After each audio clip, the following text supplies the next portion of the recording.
స్పందించి వాళ్ళ మీద యాక్షన్ తీసుకోవాల్సిందిగా కూడా డిమాండ్ చేస్తా ఉన్నాం. ఇదే సందర్భంగా షంబీపూర్ రాజు వ్యక్తి కాదు, ఆయన బీఆర్ఎస్ పార్టీ ఫౌండర్ సభ్యులలో ఒకడు. గతంలో అనేక సందర్భాల్లో కేసీఆర్ గారు చెప్పినటువంటి మాట ఇక్కడ ఉటంకిస్తా ఉన్నాం.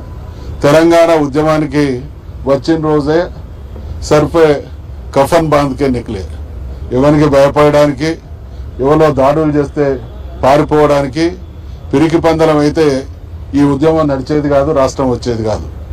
రాజశేఖర్ రెడ్డి, చంద్రబాబు లాంటి నియంతలు లాంటి వాళ్ళని ఎదిరించి తెలంగాణ కోసం ప్రాణ త్యాగాలకు సిద్ధమై పోరాడినటువంటి చరిత్ర బీఆర్ఎస్ పార్టీది, నాయకులది, దాంట్లో పనిచేస్తున్నటువంటి ప్రతి కార్యకర్తది. కాబట్టి షంబీపూర్ రాజు వెంట 60 లక్షల సైన్యం ఉన్నదనేటువంటి విషయాన్ని గుర్తు చేస్తా ఉన్నాం.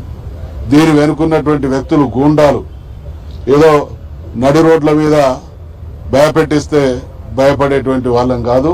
ఖచ్చితంగా లోతైనటువంటి విచారణ జరిపించి, మరి ఈ మధ్యకాలంలో కొన్ని ప్రాంతాల్లో మాజీ శాసనసభ్యులైనటువంటి మైనంపల్లి హనుమంతరావు గారు బజార్ రౌడీ లాగా వ్యవహరిస్తూ చాలా మందిని థ్రెట్ చేస్తున్నటువంటి సందర్భాల పరంపరలోని ఇటువంటి కార్యక్రమాలు కొనసాగుతున్నాయి. కాబట్టి మేము ప్రభుత్వాన్ని, రేవంత్ రెడ్డి గారు మీరు ముఖ్యమంత్రిగా కొనసాగుతున్నటువంటి కాలంలో గూండాల్లాగా స్వైర వ్యవహారం చేస్తున్నటువంటి తీరు మీరు ఏ రకంగా సమర్థించుకుంటారు? ఇటువంటి అరాచక శక్తుల్ని అరికట్టాల్సినటువంటి పోలీసు వ్యవస్థ, ప్రభుత్వం నిమ్మకు నీరెత్తినట్టు వ్యవహరిస్తున్నది. కాబట్టి వాళ్ళ ఆగడాలు పెరిగిపోతా ఉన్నాయి.